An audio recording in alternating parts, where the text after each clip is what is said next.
Tell me pretty lies, look me in the face. Tell me that you love me, even if it's fake. Dobrodošli u moj novi video. U ovom videu ću vam pokazati kako ošišati muškarca. Svi koji imate kod kuće mašincu, a ne znate kako da iskoristite, ili u slučaju lockdowna, ako nas zatvori sve, ako imate kod kuće mašincu i ne možete onda naravno da odete kod frizera, a vi lijepo mašincu uključite, upalite moj video i pratite kako se tu u stvari šiša muška frizura samo sa mašincom.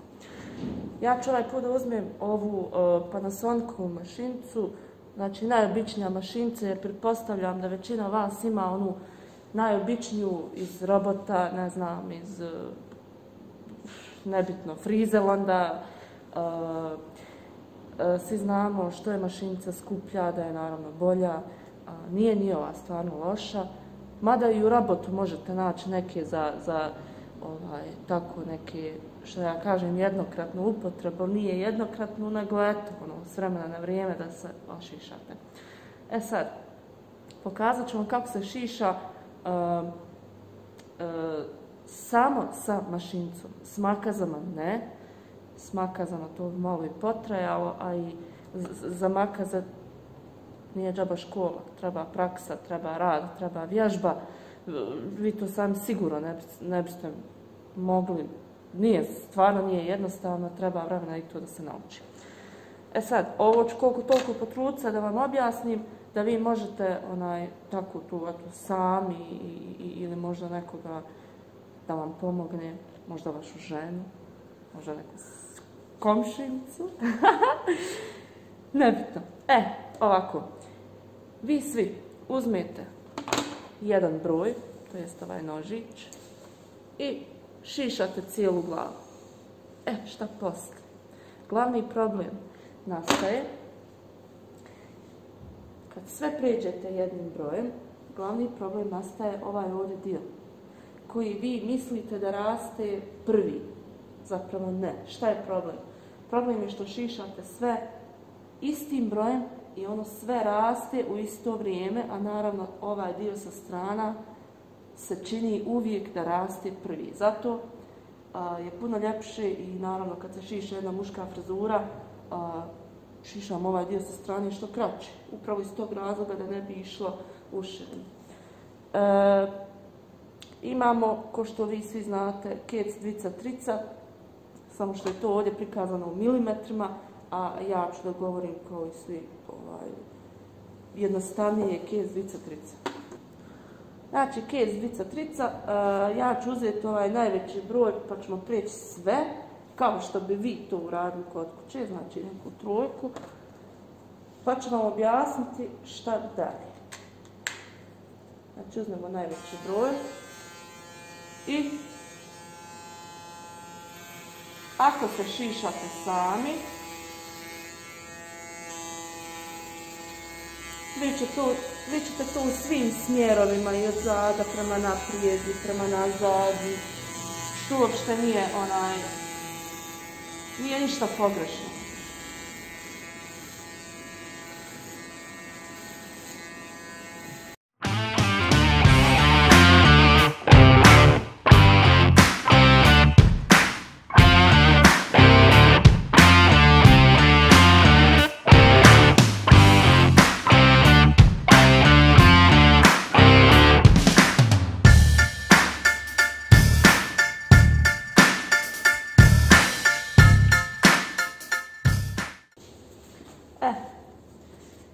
Kad smo mi to skratili na sve jednaku dužinu, evo sad ću vam to pokazati, znači skratili smo na neku trojku. Zamislite vi sad kad bi mi ovo sve ovako ostalo, to ne bi ni nešto lično. I to je onaj problem što svi muškarci imaju kad se šišaju mašincu. Glava ispadne okrugla, sve jednake dužine, još kad počne da raste, živi belaj. Da se to ne bi desilo, sad ću vam pokazati. Sa strane ćemo šišati kec. I ne treba nam više. Može čak i 0, u ovom slučaju nećemo, hladno je.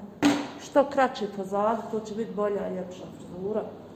Nije pozadu, mislim sa strana i pozadu, što kraće ovaj dio, frizura je ljepša. Pogotovo sad se i nosi to kraće. Nosila se u stvari uvijek kao ljepše, stvarno je ljepše kad je taj dio što kraći naspram ovog gore. E sad, uzmemo kec i šišamo sa strane. Pratimo neku, evo ovako, vi to kod kuće naravno koliko vi možete, ja to samo pokazujem onako kako otprilike. Ne očekujem sad da ćete vi to nešto sad odmah baš ovako uraditi specijalno, precizno, nemoguće. Znači, pratimo ovaj ovdje dio, malo ispod ovog ovdje i tako isto s druge strane, otprilike. Sve i da na kraju to kod vas ispadne ravno, nije nikakav problem, to se sve da popraviti. Znači, uzmemo kec i idemo sa strane.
Skladimo ovdje da nas ne zbunjuju i da nam ne zaklanjaju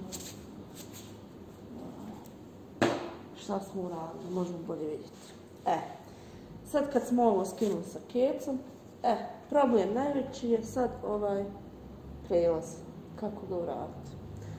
Kad imate mašinicu neku kod kuće, provjerite da li ona ima ovo podizanje noževa. U mom slučaju to izgleda ovako. Ti nožići mogu da se podignu do 0,5. Sad, 0,5 je sasvim dovoljno. Ovo podizanje noževa nam stvar pomaže da napravimo ovaj prijelaz. Sad, pošto je ovo jedinica, ovo nam je bila trojka, ja ću sad uzeti neku dvojku da pređem ovaj prijelaz, ali ga ipak neću isprve uspjeti ispraviti, pa ću onda koristiti ove noževe, pokazat ću vam. Evo. Ovo je znači neka dvojka. I samo lagano, znači ne idemo gore duboko, samo lagano ovu liniju pređemo. Evo.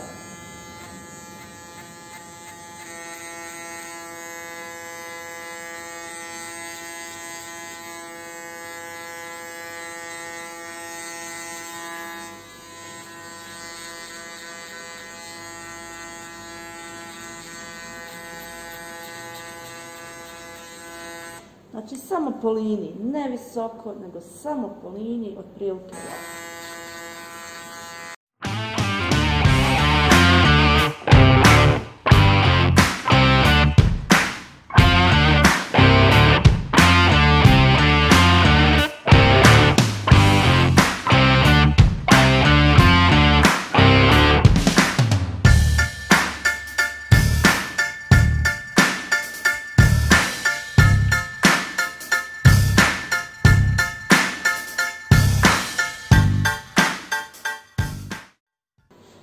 Sad smo mi to koliko toliko ovom vicom ispravili, evo vidite, ali ipak vidi se još uvijek ova linija.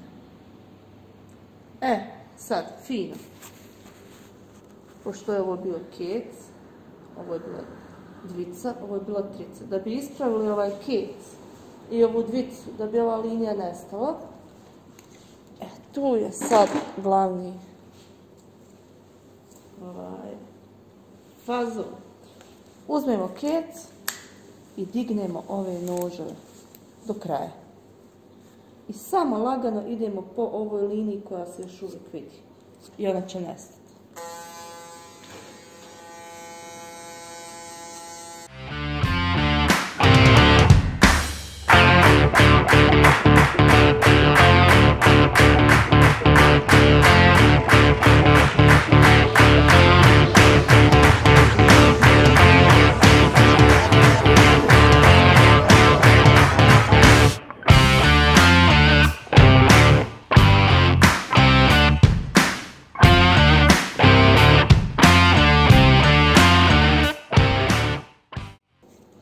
I linija je nestala. Evo, što vidite, linija je nestala. Sad vidite kako ste dobili, kad mi gledamo tamo u ogledalo u frizuru, kako smo dobili sa strane dio fino skraćen, nije znači ono okruglo ko što je bilo. Svaki put kad ošišate vašu frizuru, vi uvijek možete opet da dodate neki nožić, ako vidite, mislite negdje nešto nije dobro urađeno. Evo, na primjer, ja ću sada dodam neku dvicu ponovo. Dodat ću dvicu, pa da čisto provjerim kako sam ja to ovdje uradila. Ako je ostala koja dlačica da se skine.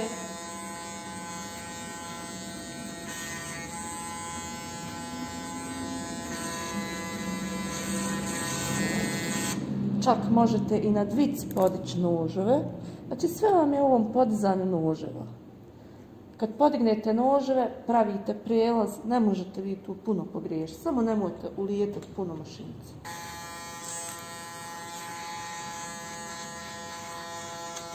Evo, ja sam malo podigla noževe, pa da opet malo provjerim. Naravno, vi svojim okom ne možete vidjeti nešto što vidi oko frizera.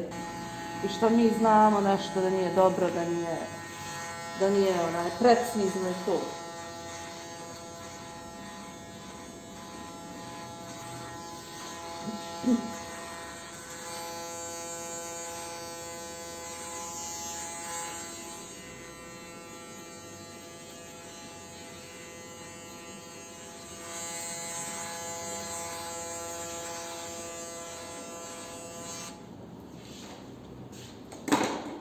Pa ću opet uzeti jedinicu, opet da provjerim da nije koja dlačica ostala. Kad neka dlačica ostane, pa kad stanete ovako sa strane, ono se vidi baš ružno.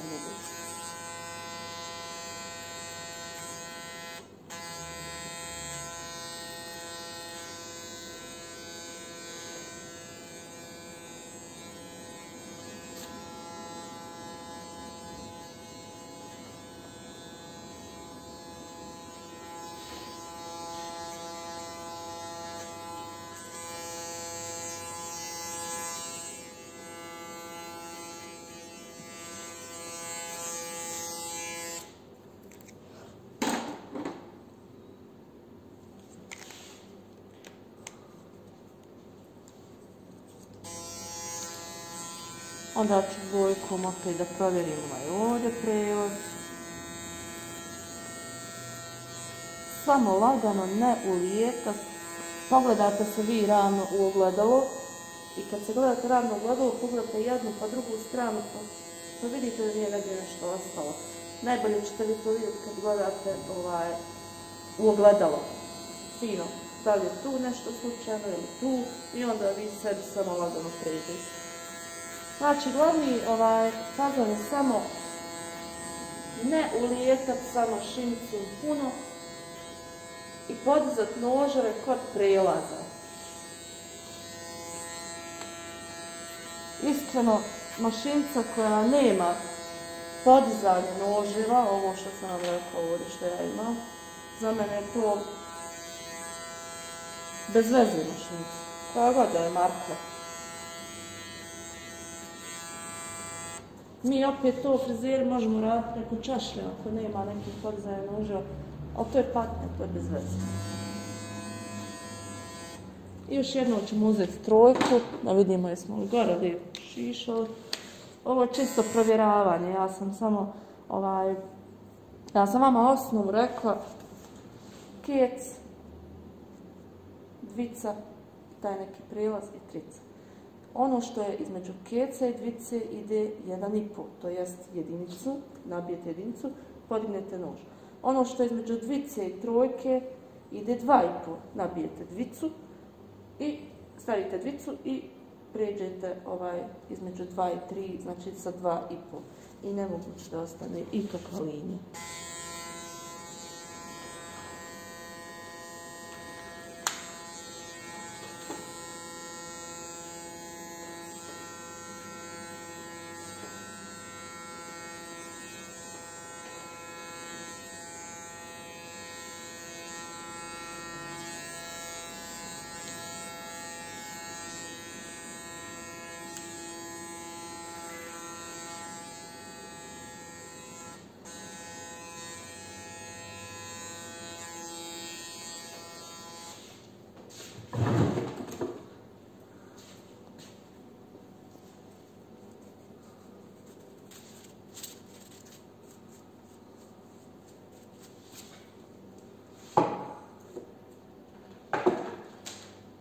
Ove dlačice što ostanu ovdje, 0. Znači 0 skinete.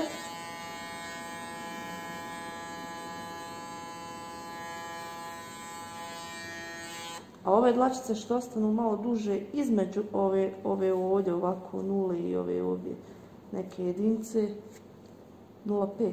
Opet ovi nože. Podignete noževe. I pokupite.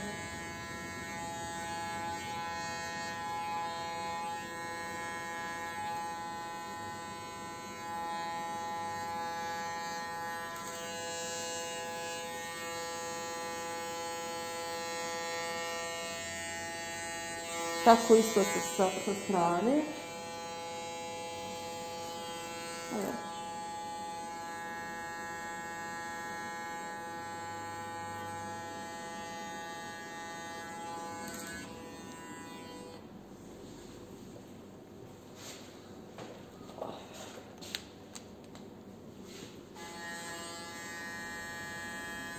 Odcrtate ovako fino mašinicom 0 oko ušiju, podignete nože, možete malo čoškove kao pop, mada je to i ne morate, to radi, to mi tako radimo sve. Tako s druge.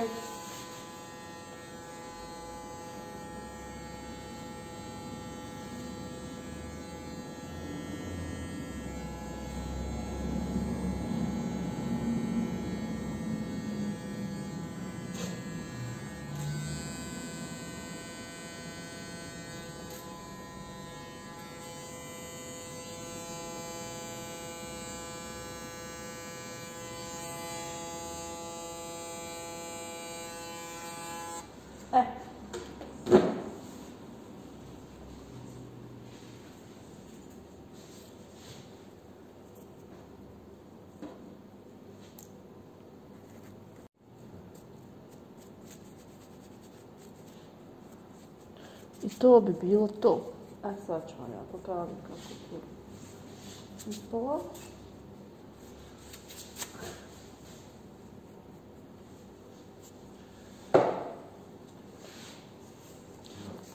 ćemo malo da...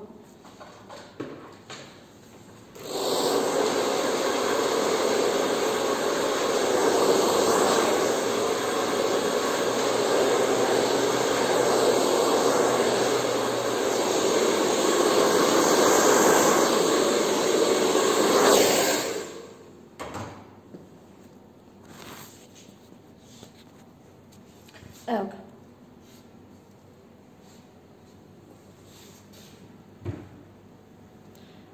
Linija nema, prelaz se ne vidi. Sa strane je kraće, gore je ostalo malo duže. Evo kad pogledamo u gledalo, stvarno drugi oblik glave odmah dobijemo zato što je ošišano tako, a bila je prerasla poprilično. Još jednom da kažem, kec, vica, trica. Svi znamo koji je kec, koja je vica, koja je trica na onim nožićima, to vam ne moram objašnjavati. Sve smo skinuli sa trojkom, da bi vam pokazala kako je bilo kad se skine samo s jednim brojem i to je ono što vi svi, ja mislim, radite kući, skinete s jednim brojem i to je to. Da bi kad kosa bude rasla, da ne bi imali problem onoga što sam vam govorila, da raste u širinu, uvijek je ljepše sa strane šišati kec. Znači, kec, vica, trica. Između keca i dvice je 1,5, to je stavimo kec, podignemo noževe i riješimo prelaz. Isto tako, između dvice i trice ide 2,5, to je stavimo dvicu, podignemo noževe i napravimo prelaz. I to je to. Ja znam da vi to kod kuće sami ne možete.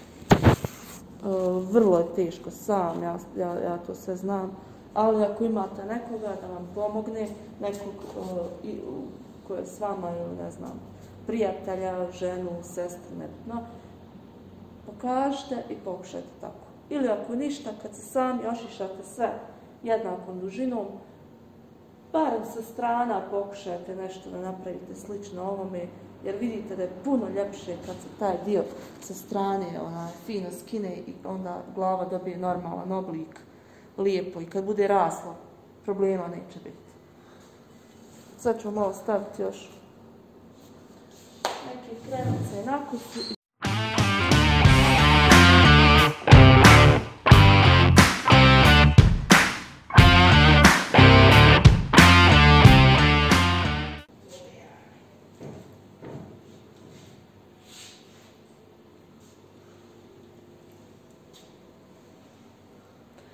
Eto, frizura je završena, šišali smo samo mašincom i ovo je dokaz da sa mašincom može dobiti dobra frizura. Svi vi koji kod kuće imate mašincu, iskoristite, pokušajte na ovaj način, nije teško, ne može baš ispast precizno, ja to sve razumijem, ali nema veze, pokušajte, možda bi ispadli, nikad ne znaš. To je bilo to, ovo je bio video namijenjen muškarcima, ne snimam samo za žene, malo moram ima muškarce da pogledam. Nadam se da sam pomogla, pratite me i dalje, vidimo se u drugom videu, pretplatite se moj kanal ukoliko to već niste i vidjet ćete još puno toga. Ćao!